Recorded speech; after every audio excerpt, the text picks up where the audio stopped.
Forerunner, DMG le nain technomancien, Weasel le gnome magicien perspicace et Gentle le rigueur elfe hâbleur ont été engagés par une intelligence artificielle libre pour sauver une jeune rappeuse. Ils se sont donc invités à la soirée et à l'after du premier concert de Fatwa 44 et ont monté un plan sans faille, suivre la jeune star et improviser.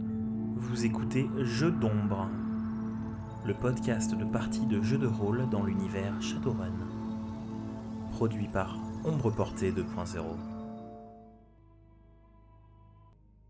Quelques heures plus tard, vous êtes rentré dans le quartier de Kartalabad, vous découvrez l'entrée de la Omar bin Abdul Aziz Kadesi. Essayer de trouver, je pense que ça doit pas être trop compliqué, des vêtements un peu typiques de fans du rappeur. Ouais. Pour me grimer, pour pouvoir me mêler à des groupes d'ados qui sont à fond dessus. Alors, vu comment je les décris, vu comment ils sont, c'est un petit effort de déguisement, effectivement, mais tu vas trouver vaguement, alors pas des colliers en chaîne dorée, quoi, mais tu vois, un Marcel avec une petite casquette à l'envers. Non, il porte plus de casquette à l'envers à l'époque, mais bon, enfin voilà, je sais pas quels sont les looks, les looks de rappeurs orc, mais tu vas un peu émuler ça. Et tu vas, sans trop de difficulté, tu pourras passer pour un ado. Alors, tu t'es quand même décrit comme étant blanc, hein, donc je me dis que tu vas pas avoir une peau de olive ou une peau qui fasse un peu turque, donc tu vas quand même un peu dénoter, hein, mais tu vas quand même faire un peu ado fan de rap, quoi, donc ça devrait aller, quoi. En gros, ouais, j'essaye d'avoir un look qui fasse ado, de m'assurer que j'ai un truc sur la tête pour pouvoir mettre mes trods et communiquer sans problème. Ok. Donc du coup, en fast forward, il est maintenant 9h et vous êtes rentré dans la Kartalabad, hein. Donc comme je l'avais décrit, la foule d'adolescents et de jeunes hommes n'a fait que grandir devant le Club Issan, hein, et la quantité de membres du Djihad B aussi, hein. Maintenant vous repérez bien autour du bâtiment une douzaine de motos avec quasiment le double de membres du gang. C'est évidemment, hein, c'est un happening, beaucoup de build-up, quoi. Il y a beaucoup de trucs qui sont faits, vous voyez des arrows qui volent pour compter les minutes avant que les portes s'ouvrent, etc. Et donc à 9h, les portes s'ouvrent et vous rejoignez la foule qui rentre dans le club. Alors il y a beaucoup de gens qui sont refoulés parce qu'ils n'ont pas de billets. Enfin, ils n'ont pas de billets, ils voulaient prendre un billet en arrivant, mais ils en ont pas, et donc on laisse passer les gens comme vous qui ont le bon goût d'avoir des billets.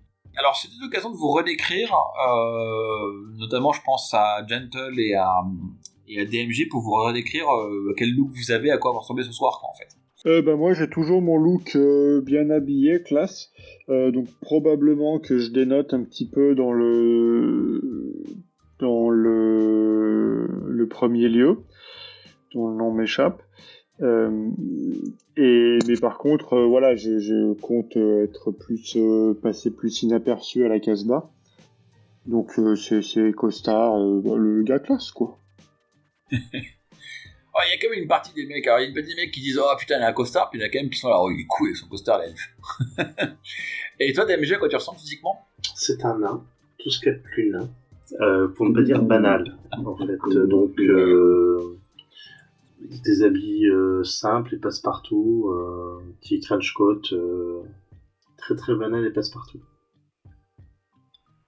Passe-partout pour un nain, sans mauvais jeu de mots, ouais. C'est ce que je me disais en me disant. C'est almost offensive, comme on dirait en anglais. Ok, donc du coup, vous passez devant la foule. Alors comme vous êtes plutôt pas du quartier, ça se voit, il y a quand même quelques mecs qui sifflent un peu énervés, mais les mecs du JNB pour le coup font l'autorité, hein. Ils leur lancent des méchants regards en disant ils ont habillé Waterfoot Branleur, et hop vous rentrez. Alors comme je l'avais annoncé, hein, que vous l'avez compris, le club est vraiment bondé, hein. Faut vraiment imaginer un tout petit club au sous-sol, rempli comme un œuf. Il y a un énorme couche de fumée déjà, parce que tout le monde fume soit de la chicha, soit même un peu de bœuf, et puis même parfois vous pouvez catch, pas la dépouille quand même, mais bon, enfin pas mal de choses. Donc il y a vraiment un gros truc de fumée, c'est très enfumé, c'est très mal aéré évidemment aussi. On est dans un quartier qui est quand même alternatif, hein, donc les bâtiments sont tous usés. Alors en plus ils ont été aménagés par rapport au machin, mais ça fait quand même très longtemps que le state of the art de la construction en bâtiment n'est pas passé par là. Il y a beaucoup de promiscuité, hein. Vous cognez contre tous les gens. Alors ce qui vous amuse aussi, ce qui vous fait sourire, c'est que beaucoup de demoiselles qui étaient complètement en tchador à l'extérieur avec drapé dans un vêtement qui cachait tout.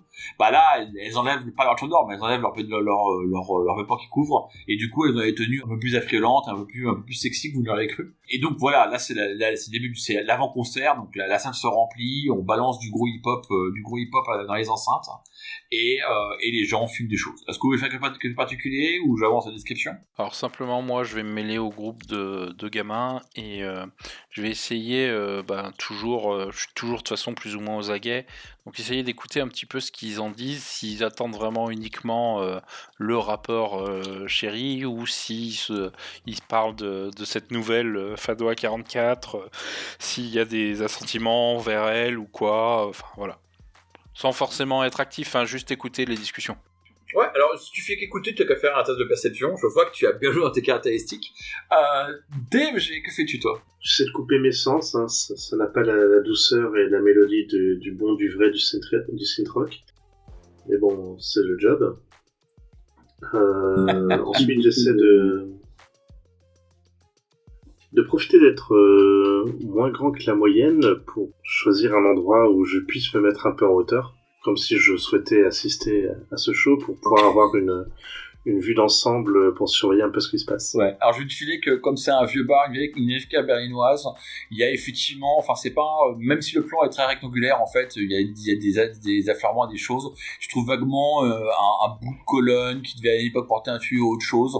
Hop, tu grimpes dessus et du coup t'es collé à un mur et t'as une vue en hauteur, quoi. Et si je suis collé à un mur, c'est d'autant mieux, ça évitera d'avoir des surprises qui arrivent par l'arrière. Exactement. Juntle, qu'est-ce que tu fais toi? Moi, j'essaye de voir si je peux m'installer sur la table qui fait l'angle juste à côté de l'escalier d'arrivée. Il y a la banquette qui fait l'angle avec la table. Ouais. Comme ça, j'aurais vu sur la scène, je serais pas loin de la sortie. Et je déploie un de mes drones Kanmushi. Donc, qui sont des petits drones insectoïdes qui marchent. Et donc, pour qu'ils longent le mur et qu'il aille se positionner en passant par le mur et le plafond au-dessus de la zone de backstage. Ouais. Alors, par contre, tu crains un peu pour eux parce que s'ils dérapent, s'ils tombent, ils vont se faire pétiner. Enfin, voilà quoi. Mais tant qu'ils restent sur le plafond, sur le mur, voilà quoi. Ouais. C'est ça, j'en déploie. De toute façon, voilà, ils sont tout petits. Donc, effectivement, s'ils tombent, le truc, il est foutu. Ça, c'est clair. Après, normalement, il tient au mur, quoi. Ouais. S'ils balancent 8 gigawatts avec leur mur d'enceinte, ça risque de le décoller. Mais voilà, j'en ai déployé qu'un seul sur les deux. Et puis bon, ils ont des senseurs, tu vas qu'à les positionner à un bon endroit par rapport aux enceintes. Ok. Bah du coup, je pense que tu peux faire aussi un test de perception. En fait, tout le monde aussi, hein, parce que t'as vraiment des tu t'observes toi aussi. Je vais pas en faire le test de perception, je vais déjà commander sur celui qui a fait Weasel. Donc bah écoute, t'as fait 6 succès, hein, donc tu entends tout et tu vois tout. Alors, il y a clairement, les gens sont vachement là pour Akimo Nuen, l'espèce de news là qu'on leur file, la gamine, bon bof. De manière amusante, les personnes qui sont les plus intéressées par Fatwa 44, c'est les filles, qui représentent peut-être 15% de la population, mais tu sens qu'elles sont quand même contentes que pour une fois c'est une fille qui vient rapper et pas un mec, et que du coup voilà, là il y a un peu d'attente. Ils sont pas, enfin, de manière assez amusante, ils sont pas, les adolescents sont pas dupes du côté un peu, et Kirim vend son nouveau truc, ah ouais, enfin, ils sont pas dupes du fait qu'on est en train de leur vendre Fatwa 44, mais ils le sont quand même un peu. Ils se rendent compte dans les écoutants que, bah ouais, ils ont les beaux dire, ah non, mais en fait, ils nous poussent ça à travers la gorge, mais en fait, ils sont quand même venus écouter, et tu sens que, bon, bah, il va pas falloir grand chose pour les convaincre. Pour peu que Fatwa 44 soit pas trop mauvaise, ça devrait passer assez bien. Juntle, t'as fait 4 succès, donc toi t'as réussi à positionner bien tes drones. Qu'est-ce que tu peux remarquer d'intéressant à ce stade? Je ne sais pas, donc j'ai pas d'inspiration. T'as des questions, Weasel? Juntle, des trucs... Bah oui, voir déjà s'il y a des gens en backstage, l'orque ou Fatwa 44. Ah oui, désolé, oui, merci. Ouais. Alors, en fait, oui, donc le backstage, encore une fois, c'est derrière le mur d'enceinte qui a été construit avant que vous rentriez dans la pièce. Hein, donc vous avez bien un mur d'enceinte et puis derrière c'est le backstage. Il y a beaucoup de gens qui circulent. Effectivement, tu arrives à positionner un drone côté backstage. Pour l'instant, aucune trace des stars. Hein. Tu passes ton droit pendant tous les sens. Il doit y avoir une demi-douzaine de personnes mélanger techniciens et puis représentants de Ekirim. Alors évidemment, si vous me posez la question, hein, Sadr est pas là. Hein. Sadr, il est vraiment à la Casbah, il est pas ici.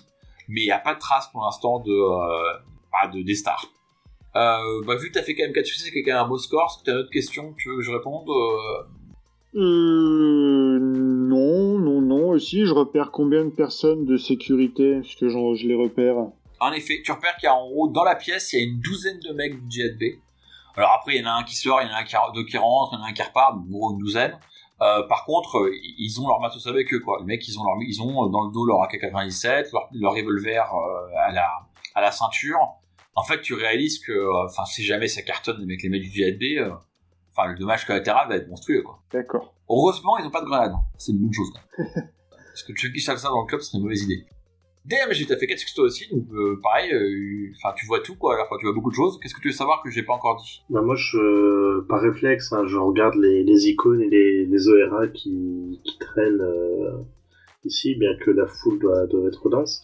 Donc j'ai plutôt vérifié côté sécurité, côté scène, ce que je remarque. Par exemple, sur les gardes, je suppose qu'ils doivent être en communication, étant donné qu'ils vont pas pouvoir parler directement. Donc si j'arrive à choper leurs icônes et commencer à écouter de leur côté, voir s'il n'y a pas de la sécurité privée en plus qui discute côté Ekirim, pour surveiller un peu ce petit monde-là. Alors tu supposes à raison qu'effectivement ils ont des comlinks. Alors comme ils n'ont pas de data jack, ils ont des comlinks avec des trods qui souvent en fait pendouillent. Ils les mettent pour le coup c'est beaucoup plus que les téléphones, quoi. Ils les ont souvent à la main quand ils veulent se servir. Ils ont leur trod sur une tempe et puis le téléphone à la main. Ou alors ils les foutent vaguement dans leur à côté de leur holster. Puis t'as le trod qui remonte dans le t-shirt. Ils s'envoient quelques messages à base de ouais je sors, je remonte, je reviens, etc. Ce que tu constates en observant les communications, c'est que c'est des bots avec des fusils mitrailleurs. Mais c'est pas non plus des gardes de sécurité, quoi. C'est-à-dire que, effectivement, tu repères pas des milliards d'opportunités de pouvoir voler quelque chose, ou de pouvoir faire un truc de pouvoir kidnapper, en l'occurrence, Eda, parce qu'elle est pas encore là. Mais en gros, tu te dis que, si c'était 12 mecs de sécurité corporatiste, déjà, ils se prendraient beaucoup plus différemment et beaucoup plus intelligemment. La sécurité matricielle est inexistante. Il y a clairement aucune couverture magique. Donc voilà, quoi. En fait, tu réalises que finalement la seule raison pour laquelle vous ne pouvez pas kidnapper Aida ici maintenant, c'est que le club est minuscule et qu'il y a une sortie, quoi. Mais en soi, eux sont pas une grande menace. Par contre, ils sont quand même un peu coordonnés. Voilà, ça répond à ta question. Oui, c'est ça. Ils savent pas ce que c'est que de gérer une sécu, mais ils savent ce que c'est que de garder une porte et ils sont armés. Voilà. Ok, donc je pense que ça couvre pas mal votre première heure d'observation, donc je vais commencer, je vais entre guillemets avancer la timeline, vous dire ce qui se passe après une heure dans le bar, dans le club, à écouter du hip-hop avec des reventures. C'est 20h qu'arrivent en fait, pas les stars, mais que l'événement commence vraiment pas mal que les gens VIP qui comme moi avaient des billets, mais ils sont pas rentrés à 9h arrivent, quoi. Donc le club j'ai pas mal bondé quand vous avez commencé à rentrer dedans. Là à 10h il se remplit bien et puis on commence à sentir un peu l'excitation de la performance qui arrive. Assez vite vous entendez, on annonce que le concert aura lieu après Isha. Et en fait en écoutant les gens vous réalisez que Isha c'est bêtement la prière du soir, la prière des 5 prières que font les musulmans tous les jours. Et donc en fait, en gros, peu avant 11h, il y aura la prière de nocturne. Donc les mecs vont vaguement essayer de se calmer et vaguement essayer de prier. Et après, à 11h, bam, on balance du lourd. Et donc, vers 10h30, vous voyez tout un groupe de mecs du JDB qui rentrent un peu pas en force, mais qui poussent un peu les gens pour rentrer dans le club, parce qu'il y a, encore une fois, il y a beaucoup de monde dans l'escalier, etc. Et qui font un peu une sorte de... comment ça s'appelle dans un concert, quand tu sépares en deux la fosse pour faire un couloir, ils font ça avec la foule en venant de l'escalier, quoi, pas en venant de la scène. Et donc ils escortent les stars. Et donc là vous voyez effectivement Hakim Bonyuen qui arrive en brandissant des deux mains ces deux arrêts respirateurs dorés et ces gros crocs dorés en poussant des cris et des jurons en turc ou en allemand. Et puis la foule dit Hakim Bonyuen, tout le monde applaudit. Enfin il y a du bon dans tous les sens. Et puis derrière vous avez la petite silhouette qui paye pas de mille. Pour le coup autant lui il est plus avec nature, autant elle paraît un peu toute en tout cas, visuellement, elle paraît un petit peu anodine par rapport à lui. Vous avez Aida qui le suit dans son petit chador de couleur mauve, sans rien dire. Elle est escortée aussi par des mecs des Kirim. Elle a quelques personnes qui poussent des cris en disant « est-ce que c'est Fatwa 44 ? Est-ce que c'est Fatwa 44 ?» Puis elle se cache un peu dans son chador suivant les mecs des Kirim. Puis l'espèce de petite escorte est amenée comme ça à la scène.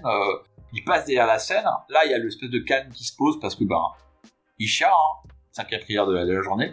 Donc vous pouvez entendre à l'extérieur un appel à la prière rapide, le classique Allah Akbar, qui résonne probablement depuis l'une des... en anglais on dirait makeshift, parce que c'est pas des mosquées, dans le quartier en l'occurrence il n'y a pas un bâtiment qui a été construit pour être une mosquée, mais il y a bien un bâtiment qui a été réfité répéter de l'anglais, donc encore une fois désolé, qui a été modifié pour faire une mosquée, puis du coup il y a un appel à la prière qui résonne, et puis les mecs s'arrêtent et font leur prière. Dans la salle, le hip-hop disparaît un instant. Elle a l'air aussi triste que sur la photo en vrai, donc sur l'image. C'est vrai qu'Andreas l'a rendu un peu tristoun.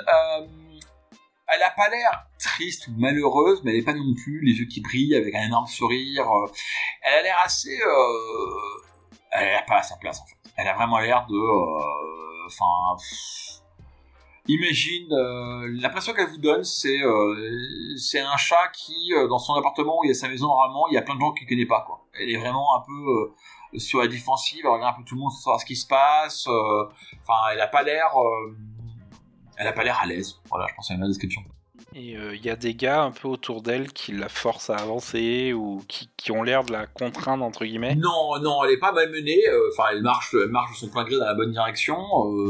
Elle sent un peu regarder avec Kim Bo-Nguyen, un peu avec quelques regards un peu genre de, je sais pas, lui il connaît mieux donc elle regarde un peu comme ça. Lui semble plutôt ignorer pour l'instant.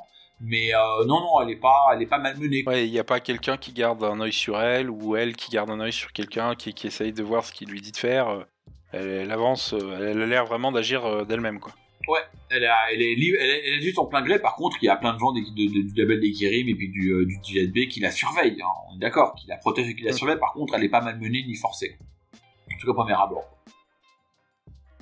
Ok, pendant la 5e prière, je regarde si nos amis du JSB font également la prière. Alors, il y a dispense pour les mecs du JSB, c'est-à-dire qu'ils le font dans leur tête, mais ils restent quand même vachement aux aguets, en fait. Hein. C'est pas une opportunité de l'attraper du tout. Et en fait, vous réalisez que la prière, c'est aussi l'opportunité pour débrancher des câbles, mettre les grosses enceintes pour le concert, de laisser Kim Bo-Nguyen passer derrière, se préparer vaguement. Voilà, la prière, elle est respectée, mais pas tant que ça, quoi, comme toujours, quoi. À géométrie variable, d'accord. Bon, par principe, je vérifie l'heure de la première prière demain matin, parce que c'est autour des 5h du mat, si je me souviens bien. Ça doit être autour des 5h du mat, ouais. Voilà, mais pour avoir au besoin. Et donc, je poste ça sur le chat, au cas où on tienne jusque-là, parmi cette ambiance musicale pas du tout mélodique. Alors, de manière amusante, en fait, ton personnage est aussi mal à l'aise dans l'ambiance que Aïda. C'est-à-dire que toi, c'est pas une question culturelle, c'est juste qu'elle est mal à l'aise. Toi, c'est la musique qui est mal à l'aise, mais voilà. Il y a une sorte de symétrie dans vos émotions. Donc, j'assume que vous faites rien de particulier. Pour l'instant, je continue à faire avancer le récit. Ouais, j'envoie juste un peu un message sur notre chat commun en disant que l'idée de lui faire passer un message pour lui proposer une alternative... et de venir nous rejoindre seule dans un coin devrait peut-être pouvoir marcher vu comme elle a l'air enjouée par sa prestation, quoi. Tiens, d'ailleurs, est-ce qu'elle a une icône? Non. Sur elle. Elle n'a pas d'icône, elle n'a pas d'Attajack, et en fait, il y a genre, tu repères un truc avec comme link de Aïda, mais en fait, il est tenu par une des agentes de Ekirim, en fait, qui s'en occupe, quoi. Et donc elle, pas du tout, voilà quoi.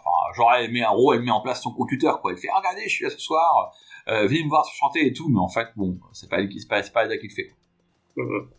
Et si je veux observer un peu son aura pour voir si elle est éveillée ou non, je vais me faire remarquer à tous les coups. Alors si tu ouvres les yeux dans l'astral, tu réalises que t'es prend, il y a pas de grosse lumière partout, il y a pas d'esprit d'autre chose, tu peux essayer de la sonder. Le seul truc, c'est que moi je considère que si c'est une magicienne expérimentée, probablement pas, elle pourra le remarquer. Maintenant, bon, tu te dis qu'il y a une gamine avec la foule et distraction, il y a quand même peu de chances qu'elle la remarque. Je vais essayer, alors du coup, pendant la prière, j'imagine qu'il y en a qui se mettent un peu par terre et tout, donc d'en profiter pour me mettre dans un coin et essayer de l'observer attentivement en astral, de manière discrète, toujours avec ma casquette un peu pour pas qu'on voit trop mon regard qui part dans le vide et essayer de voir si elle est éveillée, et puis comprendre son état d'esprit en fait un peu plus que juste ce qui paraît. Alors sauf contre-ordre de la part de Mathieu, hein, je pense que c'est perception, hein, il n'y a pas de perception astrale dans Anarchy, donc il n'y a pas de compétence. Non, c'est perception, oui. Ouais. Donc vas-y, fais un test de perception et puis. Si toujours mes 16 dés, je suppose. Ton plus 2 s'appliquerait effectivement quel que soit le plan d'existence. C'est mon instrumenteur, donc c'est logique. 6 succès.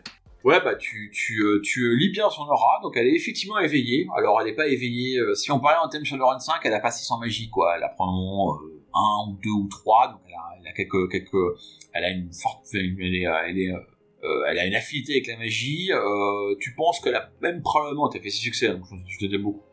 Tu penses qu'elle a très probablement des pouvoirs d'adepte physique, mais du genre, c'est genre le pouvoir qui te fait une jolie voix ou ce genre de choses là, quoi, pas des pouvoirs de combat ou autre chose. Ça serait plutôt ce qu'on appelle une adepte sociale en fait. Mais idée, hein, tu penses qu'elle tu n'es même pas sûr qu'elle en soit consciente. Tu réalises en lisant son aura qu'elle a, en fait, tu vois que son aura est très jeune. Tu penses qu'elle elle est encore plus jeune qu'on ne le croit en fait. Tu penses qu'elle, on a l'impression qu'elle a 16-17 ans, et en fait elle a probablement 14 ou 15 ans. Elle a quand même pas une vie facile. Son aura laisse des, enfin, voilà, tu sens que en lisant son aura, tu sens qu'elle a pas dû avoir une vie super joyeuse. Alors il peut arriver des horreurs, mais elle a pas forcément vécu dans une famille qui l'a éduquée, qui l'a élevée avec amour. Je pense que à vue de nez, je vais regarder si tu peux en savoir plus sur elle que ça, mais je pense que c'est déjà pas mal. Ouais, sur son état d'esprit, c'est Ah oui, c'est t'as raison, parce que ça reste ça aussi, la version astrale. Alors, contradictoire, entre guillemets. D'un côté, elle est très mal à l'aise, elle a un peu peur, elle se sent pas du tout bien, elle se sent un peu opprimée, elle se sent pas opprimée, elle se sent un peu genre entourée de partout, tout le monde est plus grand qu'elle, elle regarde vachement, enfin, là, par rapport à Kim O'Nuen, elle le regarde un peu comme genre grand frère ou genre mon pire ennemi, quoi. Enfin, tu vois, elle est ambivalente par rapport à lui. Et à l'inverse, elle est pour le coup très contente de pouvoir chanter et jouer. Et elle est très très excitée par rapport, enfin, elle est très enthousiaste à l'idée de son concert, quoi. Il y a toute l'anticipation du concert qui remonte. Et ça, pour le coup, autant dans l'aura émotionnelle, il y a tout un marasme d'inquiétude, autant le fait de chanter ce soir, enfin, ça lui plaît, quoi. Et dernière question, donc après ma perception astrale, comme tu dis, des magiciens pourraient s'en être rendu compte, donc je repasse assez vite en normal et j'essaye de voir sa réaction, si elle a ressenti quelque chose, si elle me regarde un petit peu particulièrement, l'air de dire elle a compris ce qui se passait ou pas du tout. En gros, l'idée c'est est-ce qu'elle a pu percevoir l'astral ou pas. Non, et en fait, t'es pas sûr qu'elle ait perception astrale en termes de jeu de pouvoir, quoi. T'es pas sûr qu'elle puisse percevoir l'astral, et ensuite t'es pas sûr non plus. Elle est tellement distraite, il y a tellement 20 trucs qui se passent qu'en fait, en termes de jeu, pour remarquer, elle aurait eu moins 5D, si tu veux, enfin, donc voilà. Oui, j'imagine, non mais voilà, c'était juste, enfin, pas forcément pour me remarquer moi, mais remarquer qu'il s'était passé quelque chose, quoi. Mais voilà, non, remarquer même quelque chose, et en fait, tu penses que c'est trop inné, ses pouvoirs, c'est trop, c'est vraiment pour faire un parallèle, hein, c'est le technomacien qui parle à ses amis imaginaires. C'est-à-dire qu'il se rend pas compte qu'il compile des sprites, il parle à ses amis imaginaires. Là, c'est pareil, tu vois, elle s'en rend même pas compte qu'elle fait la magie. Et encore une fois, hein, c'est très faible, hein, c'est genre 1 ou 2 ou 3. Ouais, non, mais et puis c'est plus une adepte qu'une mage, quoi. Voilà. Bah, je vous fais part, en tout cas, de toutes ces observations, sans plus de filtres que ça. Est-ce que quelqu'un va faire quelque chose, ou est-ce que je continue à envoyer? Alors, donc je vais enchaîner sur la suite. Donc le concert effectivement commence, donc à 11h pas pétante, à 11h05, on est toujours en retard dans la musique. Bam, gros, les enceintes redémarrent après la prière, grosse dose de hip-hop qui est balancée, puis là il y a Akimbo qui saute sur scène, et qui ouvre avec son gros tube. Alors c'est son tube c'est un titre turc qui s'appelle Siktir Git, ce qui veut dire fuck you en turc, et donc il commence à rapper comme ça, etc. La foule est reliesse, tout le monde est en train de crier, etc. Enfin, gros son, quoi.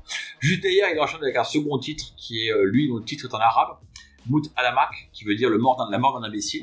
Là, pareil, tout le monde reprend les paroles en chœur, enfin, ça marche d'enfer. Et puis, de manière assez, enfin, ça paraît assez incongru pour vous, quoi. Bah, à la fin de ce morceau de rap, débarque la petite Aïda, hein, qui est toujours avec un comédien en dessin, avec cette tenue de son shadow et compagnie, et puis qui prend un micro et puis qui commence à chanter avec lui. Ils font un duo. Alors c'est un duo, faut imaginer plutôt un duo de hip-hop et de R&B, hein. C'est pas du rap, non, pas trop en tout cas. Enfin, si, un petit peu, pas trop. Et donc ça passe, c'est apparemment une nouvelle chanson qui s'appelle Fatwa 20044, donc Zwei Nunfjafir en allemand. Alors là, évidemment, grosse ambiance dans la pièce, hein, ça démarre bien. Effectivement, pour le coup, quand elle chante, là, vous réalisez que ils sont pas pointés qui riment, hein. C'est pas un produit plastique, la meuf.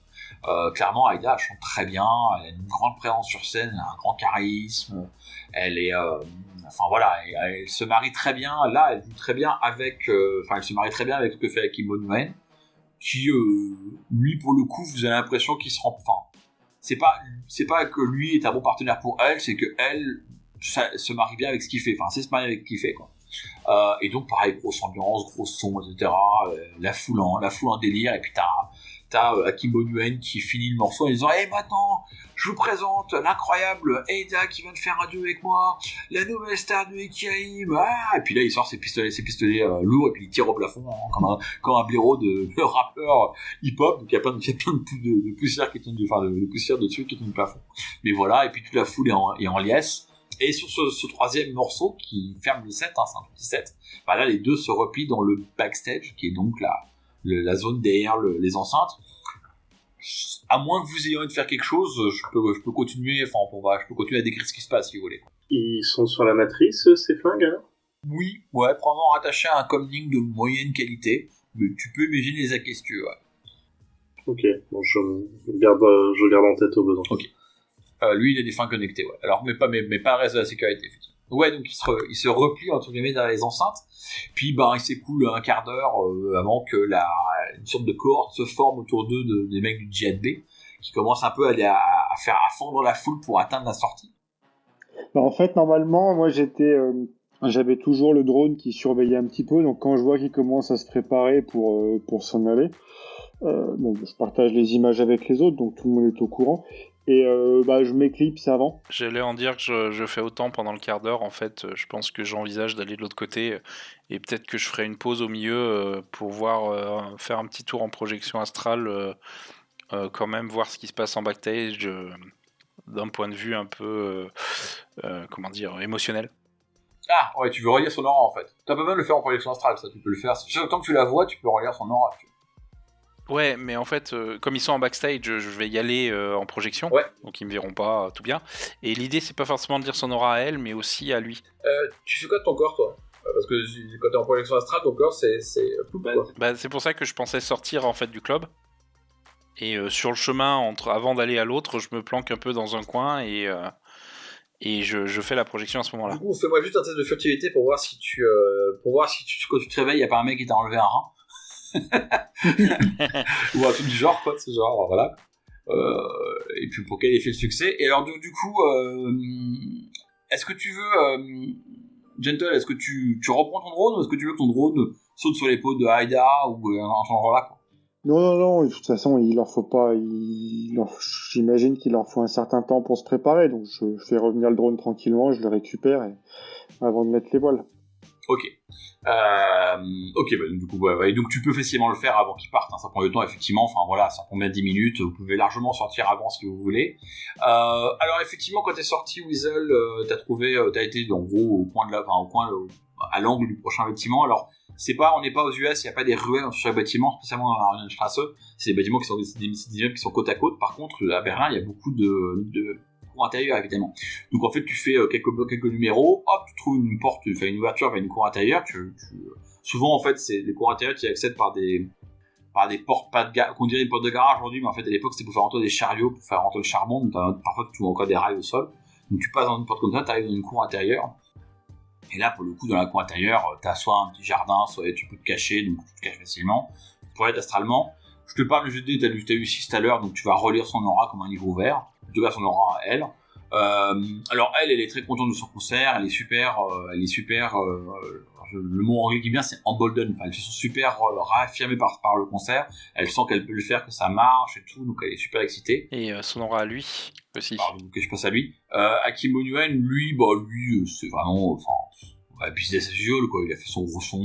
Bon, la gamine, tu sens bien que émotionnellement, il n'est pas ému d'avoir chanté avec la meuf, avec la gamine. En fait, quand tu lis son aura, il est en train de tchatcher une des meufs de Ekirim, à qui il fait des avances plus que lourdes.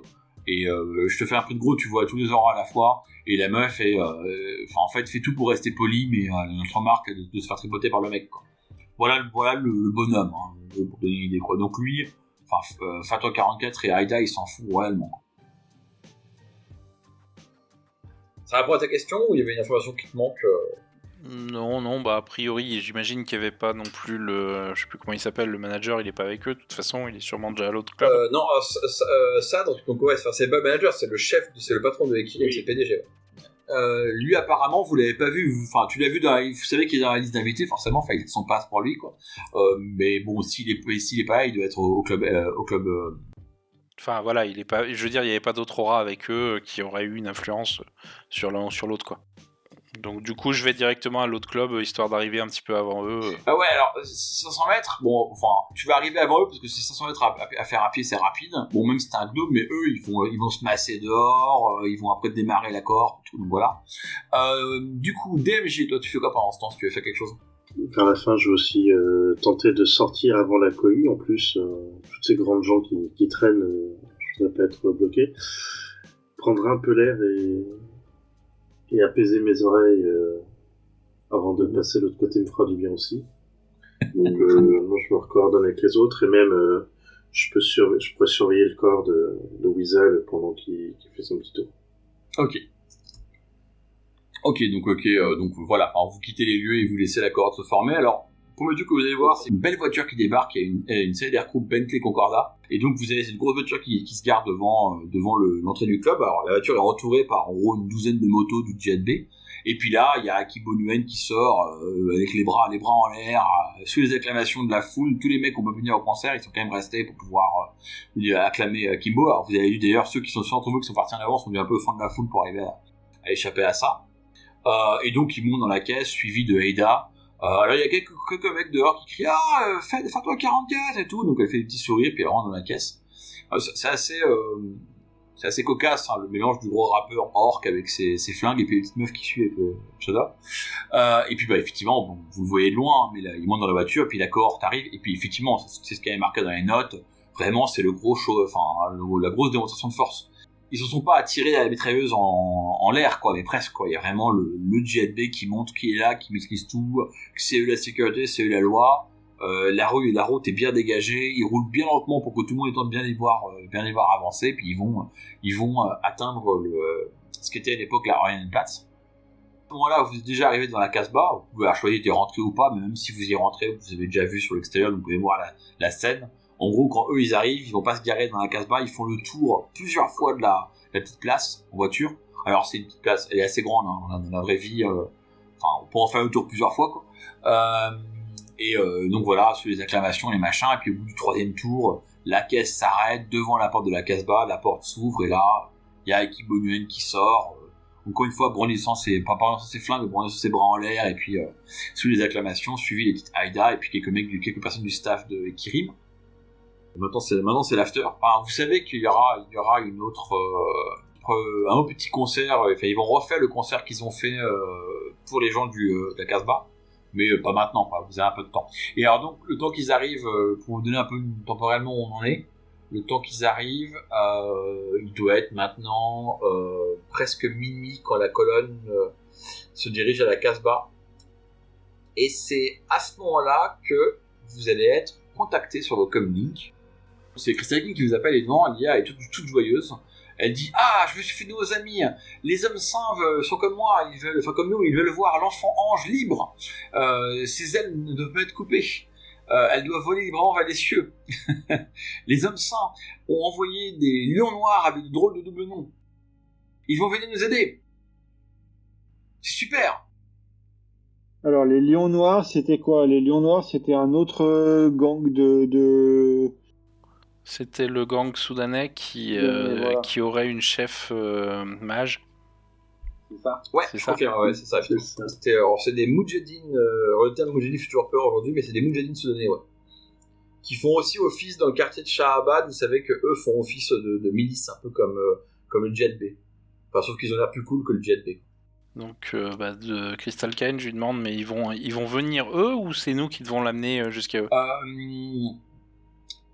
Il suffit que oui, ils vont venir vous aider. Ils sont déjà en route pour rejoindre Kartalabad. Ils m'ont dit qu'ils avaient un ami près de la Casbah qui pourrait vous héberger après que vous ayez libéré Aida. Il s'appelle Aziz. Alors là, avec un effet scénaristique assez amusant, vous êtes devant la Casbah et vous vous rendez compte que 2 boutiques à gauche après la Casbah, dans la rue un peu plus loin, il y a chez Aziz, marchand de tapis. Bon, il est fermé à cette heure-ci, hein, mais il y a un marchand de tapis qui est chez Aziz. Il a dit oui, rendez-vous chez Aziz et ils seront là pour vous aider et ils vous aideront à faire quitter le quartier à l'enfant ange. Bon, tout de suite, je mets un pin matriciel sur la boutique. Ouais. Comme ça, je l'oublierai pas. Et je vérifie aussi avec des cartes que je peux trouver facilement de Berlin si il y a un accès potentiel par l'arrière, ce genre de choses. Tant qu'on est dans la rue, j'essaie de visualiser un peu ce qui... Les cartes de Berlin, c'est pas facile à trouver parce que d'une part, en fait, les cartes historiques sont encore là, mais les bâtiments ont été modifiés, etc. Et je vous rappelle que les quartiers alternatifs sont extrêmement parano, et donc la carte à la base n'y échappe pas. Tous les bâtiments sont couverts par des bâches anti-espionnage, machin. Donc avoir des relevés un peu topographiques sont pas super simples. Apparemment, la boutique, en fait, derrière dans l'immeuble a une cour arrière, donc ça c'est sûr. Est-ce que la boutique mène à la cour arrière? Tu sais pas trop. Et de la cour arrière de la boutique, arriver à vous barrer en général le quartier à la base, c'est pas évident. C'est-à-dire que c'est pas une époque en soi, hein, mais s'il y a une voie de sortie, elle est pas flagrante. Voilà, enfin, ce que j'essaie de voir, c'est est-ce qu'il y a que l'entrée par devant de la boutique ou s'il faut aller traîner un peu dans les ruelles entre deux. Ça me dérange pas d'être en retard au club. Hein, ouais, non, il y a que l'entrée de devant. Ce qui est un peu problématique, c'est qu'effectivement, du coup, les mecs qui sont à l'angle de la rue, devant la porte d'entrée de la Casbah, qui regardent direction Orientstrasse, puis en gros direction le Cross Bazar, ils peuvent voir la porte de la boutique, quoi. Et apparemment, c'est le point d'entrée de la boutique. Je lui demande quand même, comment tu peux être sûr qu'ils sont amis et pas ennemis? Qu'est-ce qu'ils veulent en échange? C'est des gens super bien, ils sont super gentils, les hommes saints. Les hommes saints sont des gens très influents et très reconnus, et toute la chanson normalement sur eux le corrobore. Les hommes saints, du coup elle finit par balancer les noms des hommes saints. Elle finit par balancer leurs noms. C'est les imams El-Rouaidi et Shahin, qui sont des hommes de bien, et bien sûr que oui, ils vont nous aider. Et les noirs sont leurs amis. Et ils ont rien demandé en échange de leur aide? Ah non, ils font le bien. Pour elle, le fait que les imams ou même que les non-noirs semblent pas demander de contrepartie lui pose aucun problème. Ça la choque pas, elle.